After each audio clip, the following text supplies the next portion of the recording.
Hi guys. मैं आज फिर एक सेशन लेके आया हूँ जिसमें हम देखते हैं कि हमारे जो रिलेशनशिप है, लव रिलेशनशिप, उसमें हमें कई तरह के इश्यूज हैं और कई तरह के एफर्ट्स हैं जो हमें लगाने चाहिए, जैसे हमने प्रीवियस वीडियो में डिस्कस किया। उसी तरह से मैं आज कुछ अलग एक कुछ पॉइंट्स आपके सामने रखता हूँ। हो सकता है वो आपके लिए एक अच्छे इनपुट्स हों। तो एक लव रिलेशनशिप में जो मैंने देखा है, अगेन कुछ इश्यूज आते हैं फिजिकल रिलेशनशिप को लेके।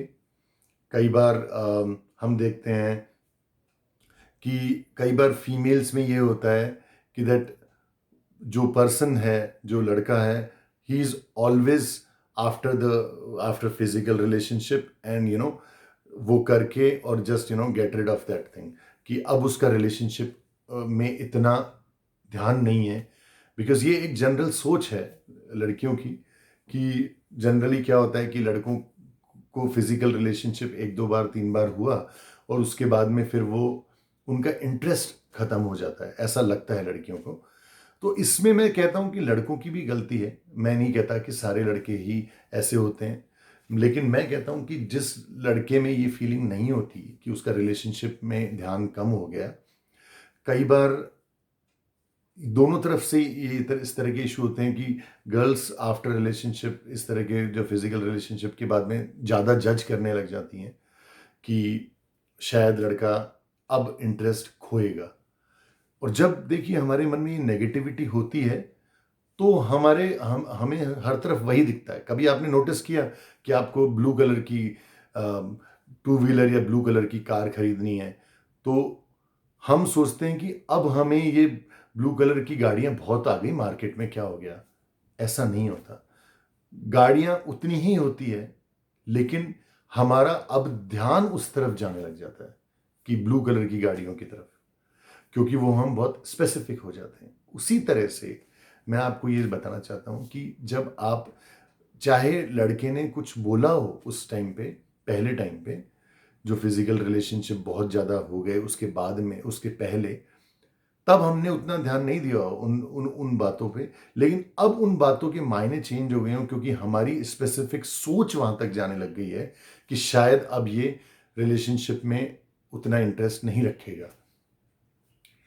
तो मैं लड़कों से भी कहता हूं कि आप स्पेसिफिकली ध्यान रखें, क्योंकि अगर आपका मन साफ है, अगर आप स्टिल फिजिकल होने के बाद में भी आप सोचते हैं कि नहीं, मैं इसको नहीं खोना चाहता, तो आप उस चीज़ को बयां कीजिए, आप उसको एक्सप्रेस करिए कि कि मैं सोचता हूँ कुछ नया इनोवेटिव करिए, कि आप ज़्यादा प्यार दिखाइए, दिखाइए इन द सेंस ओरिजिनल जो आपके अंदर है वो दिखाइए। आप इग्नोरेंस या नॉन केयरिंग एटीट्यूड मत रखिए, क्योंकि कई बार हम इग्नोर कर जाते हैं गलती से। ह्यूमन बींग्स है, होता है, समझता हूँ, लेकिन आप थोड़ा सा स्पेशली इस चीज़ को थोड़ा सा अलग से एफर्ट्स रखें ध्यान, कि कोई स्पेशल केसेस में कि यार मुझे इस चीज़ का ध्यान रखना है कि मैं कहीं पे नॉन केयरिंग ना हो जाऊं। क्योंकि ऐसा हो जाता है कई बार, जैसे मैंने अभी बताया, कि ज़्यादा ध्यान इस तरफ जाने लग जाता है। तो आप उस चीज़ को बहुत नॉर्मलाइज तरीके से लें। और गर्ल्स को भी मैं यही कहूँगा कि इसमें ऐसा हर बार नहीं है, होंगे बिल्कुल कुछ कुछ लड़के ऐसे भी होते हैं जिनका रिलेशनशिप के, फिजिकल रिलेशनशिप के बाद में वो फोकस नहीं रहता, वो पॉइंट नहीं रहता। लेकिन मैं सिर्फ उन लड़कों के लिए बोलता हूँ जिनका ऐसा एटीट्यूड नहीं है, जो ऐसा नहीं सोचते हैं, लेकिन फिर भी उनसे गलती हो जाती है, लेकिन और वो उसी चीज़ में गिने जाते हैं, जैसा कि मैंने अभी गाड़ी का एग्जांपल दिया। तो लड़कियों को भी मैं यही बोलूँगा कि आप स्पेसिफिकली उस चीज़ को जज करना मत स्टार्ट करिए। आप सोचिए कि ठीक है, ऐसा नहीं है, और थोड़ा सा एफर्ट्स लड़के की तरफ से मैंने बोला आएगा, तो लड़कियों की जो नेगेटिविटी है ये भी चली जाएगी। तो हर बार हर लड़का एक जैसा नहीं होता और हर लड़की एक जैसे नहीं होती, लेकिन हम जैसे हैं वैसे आप एक्सप्रेस जरूर जरूर कीजिए। हो सकता है इस एक्सप्रेशन से हमें बहुत कुछ कुछ हेल्दी रिलेशनशिप बनाने में हमें कुछ हेल्प हो। इसी तरह का जो पॉइंट है, एक दूसरा जो मैंने देखा है, वो ये है कि कई बार हम घर वालों से रिलेटेड या कोई फ्रेंड्स हैं, थर्ड पर्सन है, उससे रिलेटेड उसको ज़्यादा इम्पोर्टेंस देने से रिलेटेड हमारी लड़ाई हो जाती है कि वो ज़्यादा इम्पोर्टेंट था क्या, तुझे मेरे ऊपर यकीन नहीं था क्या जब तूने उसको इम्पोर्टेंस दिया। तो इस तरह के जस्ट एग्जाम्पल हैं, कुछ भी हो सकता है, कोई भी थर्ड पर्सन हो सकता है। तो मेरा सिर्फ कहने का मतलब है कि आप स्पेसिफिकली ऐसा नहीं कीजिए कि आप एक इनसिक्योरिटी डेवलप मत कीजिए। लड़की हो चाहे लड़का हो, वो हम लोग ह्यूमन बीइंग्स हैं। हमारी जो लव लाइफ है उसके अलावा भी एक लाइफ है, लेकिन ऐसा ज़रूरी नहीं है कि अगर हमारी वो दूसरी लाइफ है तो लव लाइफ इम्पॉर्टेंट नहीं है। जैसे कि फादर इम्पॉर्टेंट है तो मदर भी इम्पॉर्टेंट है। ऐसा नहीं बोल सकते हम कि फादर ही इम्पॉर्टेंट है या मदर ही इम्पॉर्टेंट है। आपसे पूछे तो भी दो इम्पॉर्टेंट लोग हैं ना आपके पास। तो वैसे ही मैं ये नहीं कह रहा हूँ कि लव के अंदर भी जो है वो बंदा है तो वैसा ही कोई और बंदा भी होगा जो कि इम्पॉर्टेंट है, but as a friend important हो सकता है, एज ए फ्रेंड इम्पॉर्टेंट हो सकती है। आपको भी ये थोड़ा सा पेशेंस रखना चाहिए। सी, अगर आप जितना रूम दोगे, जैसे आपने सुना होगा कहावत कि स्प्रिंग को हम जितना दबाएंगे फिर वो ऊपर आएगी, तो उसी तरह से जितना आप रेस्ट्रिक्शन रखोगे, जितना आप एक फ्री स्पेस नहीं दोगे उस रिलेशनशिप को, तो आपको ज़रूर उसमें एक डिसएडवांटेज जनरेट होता नज़र आएगा। तो सिर्फ मैं यही कहूँगा आपको कि थोड़ा स्पेस भी देना शुरू करें, क्योंकि अगर उनको प्यार है और वो कहीं और किसी जगह पे बैठे हुए हैं तो वो ज़रूर आपको मिस करेंगे, आज नहीं तो कल करेंगे। और वो जब मिस करके आपको कॉल करेंगे या आपसे बात करेंगे, वो पल आपके लिए बहुत ही अच्छा होगा।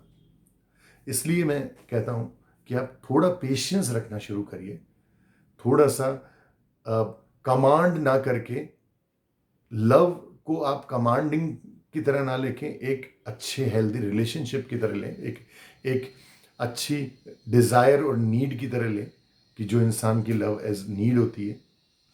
एक दूसरे को डोमिनेट ना करें, बिकॉज डोमिनेशन से ही सब कुछ शुरू होता है, फिर चोरी से दूसरी बातें करने लग जाते हैं, चाहे उनकी नीयत खराब ना हो तब भी उससे बात करने लग जाते हैं, क्योंकि ह्यूमन बीइंग है, सिर्फ हमारे तक ही सीमित नहीं है वो लड़की या वो लड़का, उसकी लाइफ में और भी लोग हैं जो कि इम्पॉर्टेंट है। मैंने ये नहीं कहा कि आपसे ज़्यादा इम्पॉर्टेंट है, बट इम्पॉर्टेंट है और उनकी अलग अहमियत है, अलग तरीके से, अलग वे में अलग अहमियत है। तो इसका मतलब ये नहीं कि इसी अहमियत से, इसी तरीके से, लव से ही उन अदर लोगों की अहमियत है।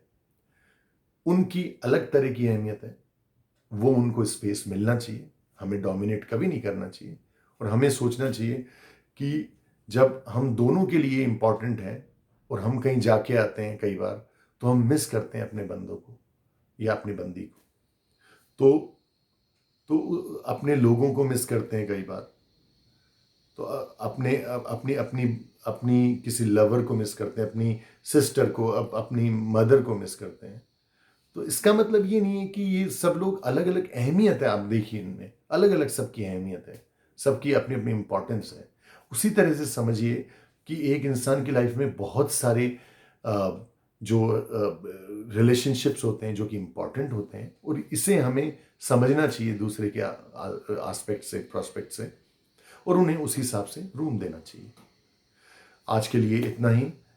Thank you very much. Again मैं रिपीट करता हूँ, ये सिर्फ आपके लिए एक इनपुट है।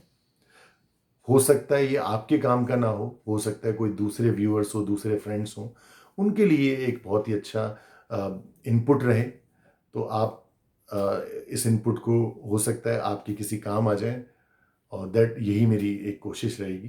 Thank you very much. Good day.